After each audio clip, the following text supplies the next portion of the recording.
Bonsoir, merci de nous rejoindre pour ce journal du 18 janvier. Tout de suite, le sommaire.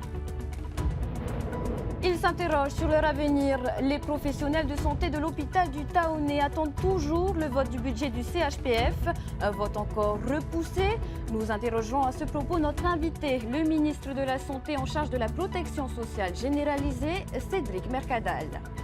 Autre sujet que nous évoquerons avec notre invité, la dématérialisation des arrêts de travail. La démarche se fera désormais sur l'application Atourou.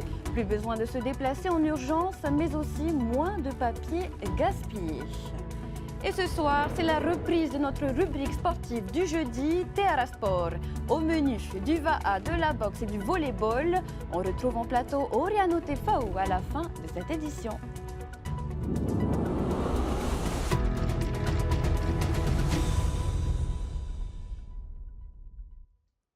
Le budget 2024 du CHPF n'est toujours pas voté. De quoi inquiéter une partie du personnel de l'hôpital déjà plombé par le manque de moyens. Devant cette situation qui s'éternise, les représentants du personnel tirent à nouveau la sonnette d'alarme. Avant de faire réagir notre invité, le ministre de la Santé, je vous propose ce reportage de Laure Philibert et Mataï Oreille. Son vote était prévu en fin d'année dernière. Le budget de l'hôpital du Taoné n'est toujours pas établi. En 2023, la question avait généré de fortes tensions au centre hospitalier de la Polynésie française, débouchant même sur une grève il y a tout juste un an. Le personnel qui a déjà exprimé ses difficultés a composé avec un manque criant de moyens, dit se sentir oublié. Nous sommes fatigués, nous avons besoin de moyens. Et c'est peut-être cette non-perception des moyens qui nous inquiète parce qu'on a vraiment besoin de moyens pour bien travailler, pour avoir de bonnes qualités de soins. Le dialogue est là, mais nous voulons des actions et c'est ça qui nous inquiète, c'est parce qu'on ne voit rien arriver. Il y a une pétition qui continue à tourner, ils se sont démunis. Vraiment, on se dit, est-ce qu'il faut continuer? Avec plus de 2200 salariés, l'hôpital du Taoné est le deuxième employeur du pays après l'administration. Si son budget n'est pas voté à la fin du mois de mars, le haut-commissaire peut saisir la Chambre territoriale des comptes, alors habilitée à agir. Un scénario envisagé par le personnel. Alors là, je ne vais pas parler pour les autres, mais généralement, quand on atteint le 31 mars, on dépend après de la tutelle, c'est-à-dire de l'État. C'est eux qui doivent. Peut-être qu'il nous faut ça aussi pour nous aider. Si toutefois on devait passer dans les mains de l'État, parce que l'État est en train de donner 32 milliards là, dans la santé, parce qu'ils disent que la santé est un trésor, pourquoi pas, mais il faut prévenir tout le monde. Donc voilà, on se pose pas mal de questions. Est-ce qu'on va rester de compétences du territoire? Est-ce qu'on va être transféré à l'État? Peut-être que l'État devrait nous soutenir. Le prochain conseil d'administration qui devrait aborder la question du budget pourrait avoir lieu début février. En attendant, les arrêts maladie et les départs continuent à perturber le bon fonctionnement de l'établissement. Tension palpable au CHPF, on en parle tout de suite avec notre invité, le ministre de la Santé, Cédric Mercadal. Bonsoir. Bonsoir. Alors, le budget 2024 n'a toujours pas été adopté. Est-ce normal? Je connais l'implication de Mireille dans le CHPF. Elle le vit, elle le pense et c'est quelqu'un que j'apprécie, avec qui on a beaucoup de dialogue. Nous soutenons l'hôpital, ce n'est pas une question. Les pouvoirs publics soutiennent l'hôpital et on va mettre de l'argent, on en a déjà mis via la protection sociale généralisée et on va encore en mettre via le budget et les collectifs qui va arriver. C'était annoncé et c'est ce qui se fera. Le budget sera voté le 2 février, c'est ce qui est prévu au conseil d'administration. Le personnel s'inquiète, a-t-il raison de s'inquiéter aujourd'hui? Non, je ne pense pas, mais je suis prêt encore à les entendre, à les écouter pour en discuter. Je laisse le travail de la directrice de lien avec eux, mais mes portes sont toujours ouvertes. Alors, Fatir Haou, nous allons poursuivre cette interview avec la dématérialisation des arrêts de travail. Mais avant, voyons ce reportage, car à partir du 22 janvier, déclarer un arrêt de travail sera plus simple. Fini les documents sur papier, le patient n'aura plus à se déplacer. La transmission des arrêts se fera désormais via l'application Atourou. Les détails avec Esther Parocordette. Donc l'appli Aturu, c'est quoi? Apretato pour les assurés, Reva pour les employeurs et Rima pour les professionnels de santé, la CPS présente Aturu. L'application simplifie le circuit de l'arrêt de travail et rend obligatoire sa dématérialisation fixée par une loi de pays de novembre 2023. Cette application, donc, elle a été pensée par les équipes de la CPS effectivement pour faciliter le dépôt dans le délai de 48 heures de l'arrêt de travail à la fois à l'employeur et à la CPS, avec l'aide des médecins, puisque les médecins vont dorénavant donc saisir l'arrêt de travail sur leur e-service RIMA. La CPS accompagne ce changement jusqu'au 30 avril. Excite la version papier, sauf pour les personnes qui n'ont pas de connexion Internet. Et bien entendu, la dématérialisation préserve le secret médical. De toute façon, l'arrêt de travail est un conseil médical, c'est jamais une obligation. Nous sommes souvent confrontés à des arrêts que l'on souhaite mettre en place et le patient s'y oppose. Donc ça, c'est des choses qui arrivent. Ensuite, la cause de l'arrêt de travail ne sera jamais connue de l'employeur. Donc on reste dans la même situation qu'avec la feuille papier actuelle, c'est que l'employeur ne sera jamais au courant du pourquoi le patient est arrêté.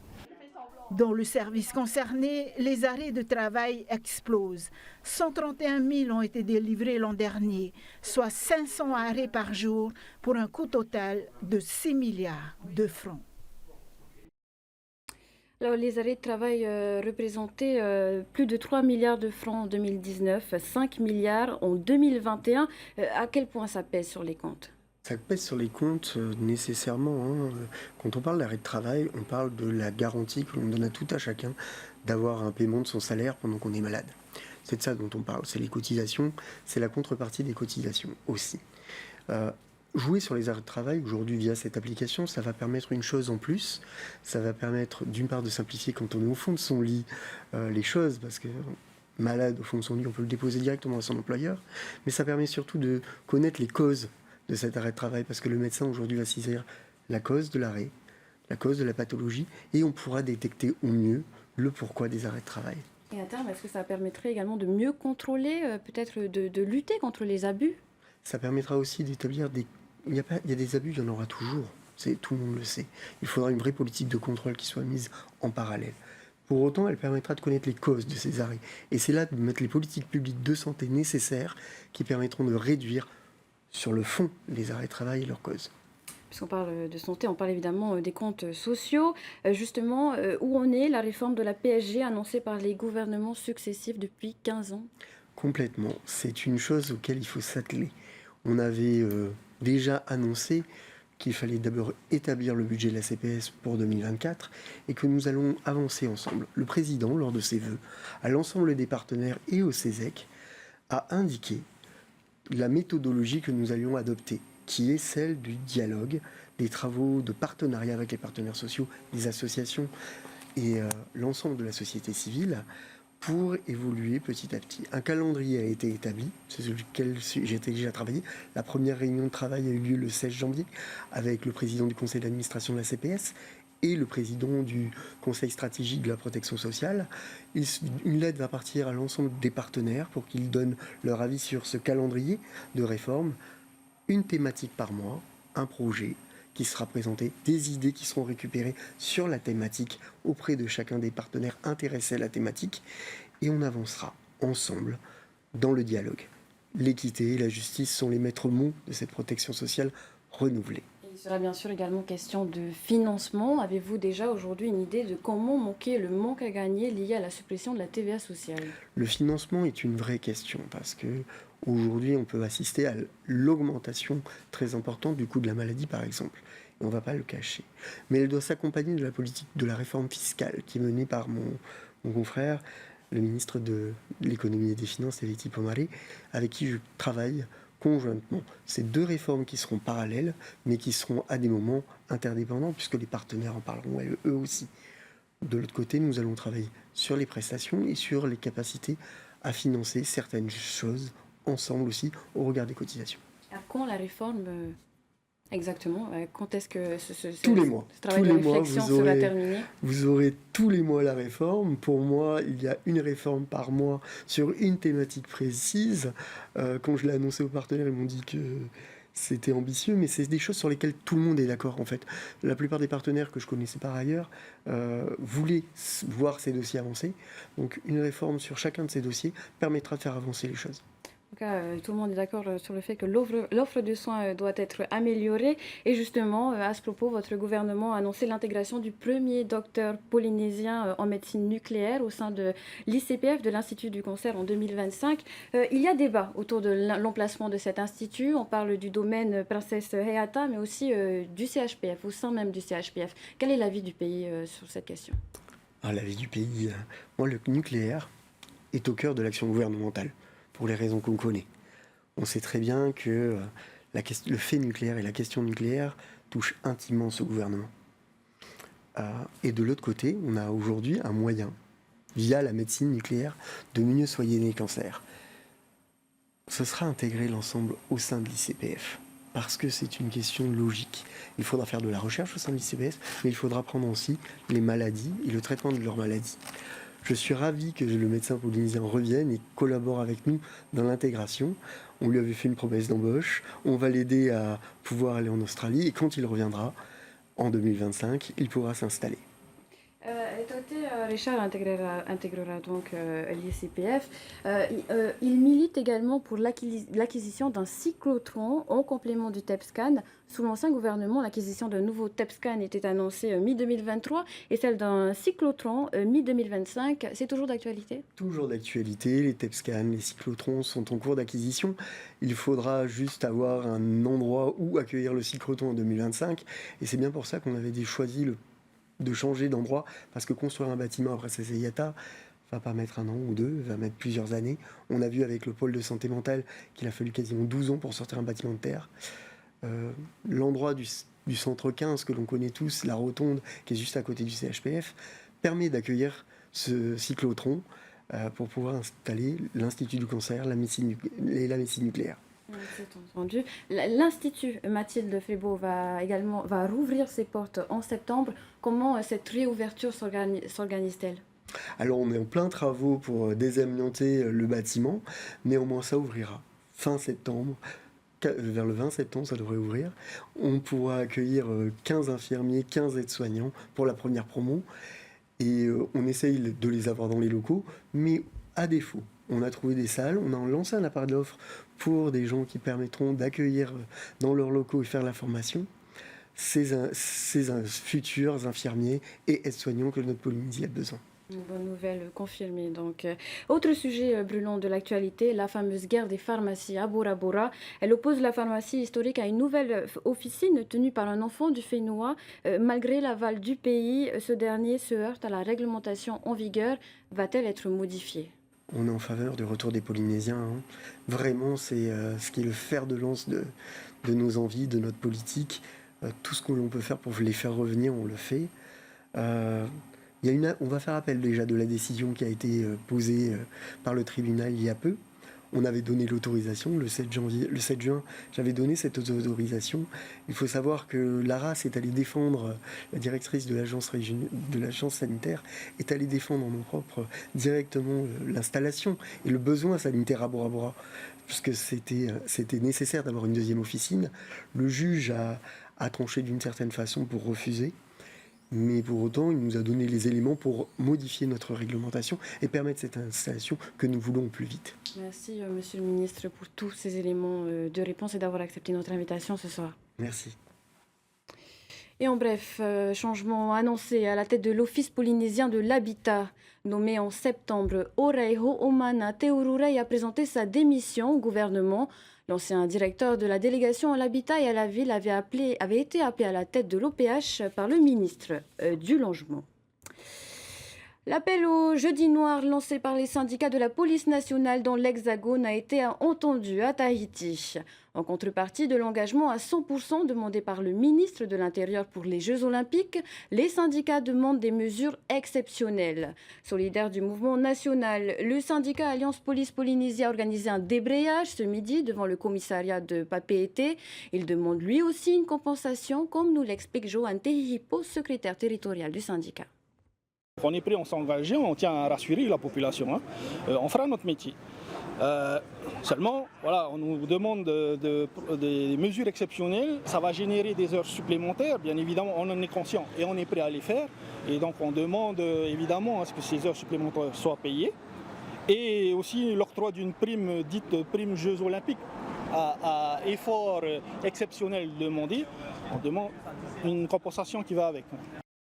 C'est un festival attendu chaque année. Le FIFO est de retour à la Maison de la Culture pour une 21e édition. Elle se tiendra du 2 au 11 février. Cette année, pas de grandes nouveautés, mais toujours autant de documentaires à savourer sur place, mais aussi en ligne.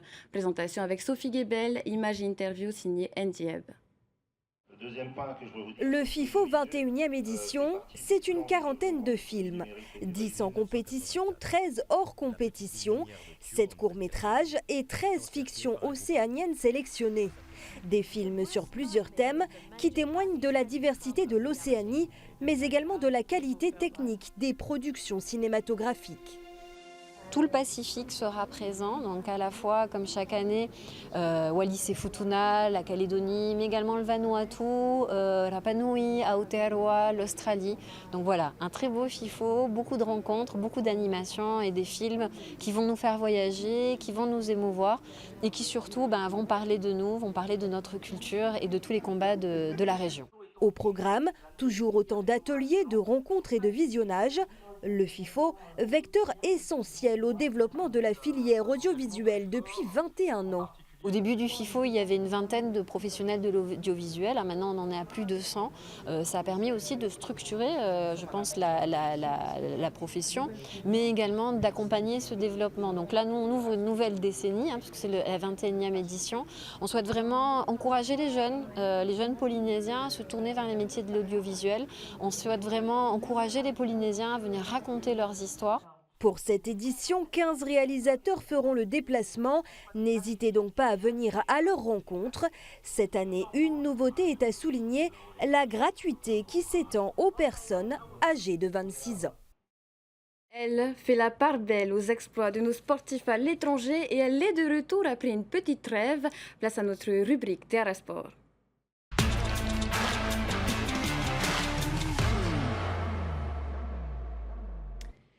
Une rubrique qui n'existerait pas sans notre spécialiste Oriano Tefao qui est de retour sur notre plateau lui aussi. Oriano, bonsoir. Yoranatina. Alors la saison démarre fort pour nos athlètes et notamment au VAA. Manutea Mion s'illustre cette semaine au championnat de Nouvelle-Zélande de vitesse.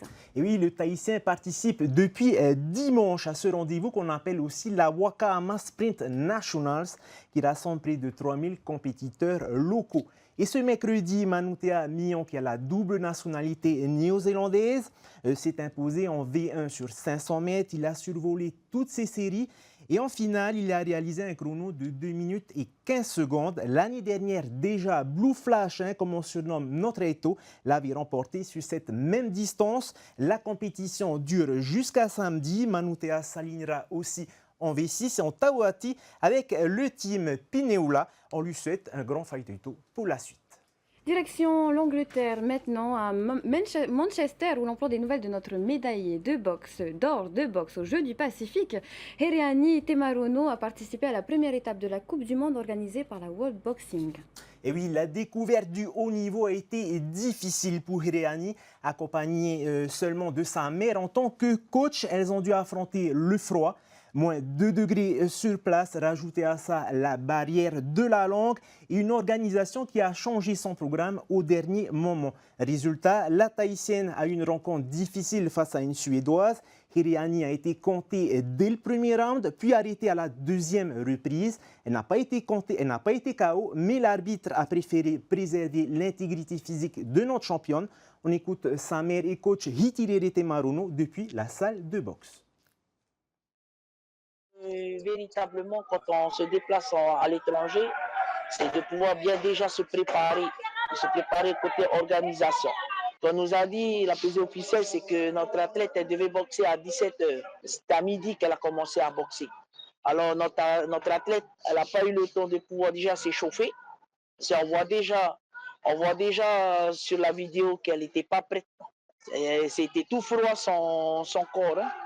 Pour ça, se préparer déjà une journée entière. ça reste une très bonne expérience pour nous de pouvoir faire ce déplacement en Angleterre. Et ça va continuer encore d'autres aventures. Ça serait bien que notre pays puisse aussi faire aide au moins nos athlètes, surtout les athlètes en haut niveau. Parce que ici, quand on fait la Coupe du Monde, c'est que leur pays à eux, chaque pays, ils ont déjà ils soutiennent quasiment leurs athlètes. Ça serait bien que notre pays, la Polynésie, puisse faire aussi quelque chose aussi. Et on part du côté de l'Hexagone et on termine cette rubrique par les résultats de nos volleyeuses tahitiennes qui évoluent en 2e division. Puisque le week-end dernier s'est disputé la 12e journée du championnat féminin élite. Kahaya Toura et son équipe Saint-Dié et Desvosges se sont inclinés 3-7-2 face au club d'Évreux. Malgré cette défaite, les joueuses de Saint-Dié restent en tête de leur poule. Quant à l'équipe de Sens où évoluent 3 Tahitiennes, donc les sœurs jumelles Tehei et Tehea Labaste et Katia Tetouanoui se sont imposées face à Calais 3-7-0 et grâce à cette victoire, elles conservent leur 6e place du classement. Atina. Merci Oliano Tefa, on se donne rendez-vous la semaine prochaine. Super. Et avant de se quitter, je vous informe du décès de Stelio Teuira dans sa 58e année. Il était ceinture noire 4e dan de taekwondo et instructeur fédéral de la Fédération française. Stelio aura été à l'initiative de la création de l'association Taekwondo Boxing Club Papenho où il a enseigné jusqu'à mars 2022. Également coach de la sélection tahitienne à plusieurs reprises, mais également de la Ligue. Il était respecté de tous pour la qualité de ses entraînements.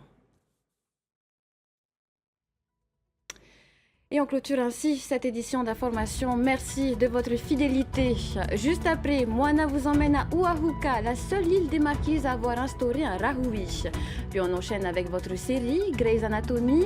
Demain, mon camarade Davidson Bennett reprend les rênes du journal. À tous, une agréable fin de semaine. Excellente soirée. À bientôt.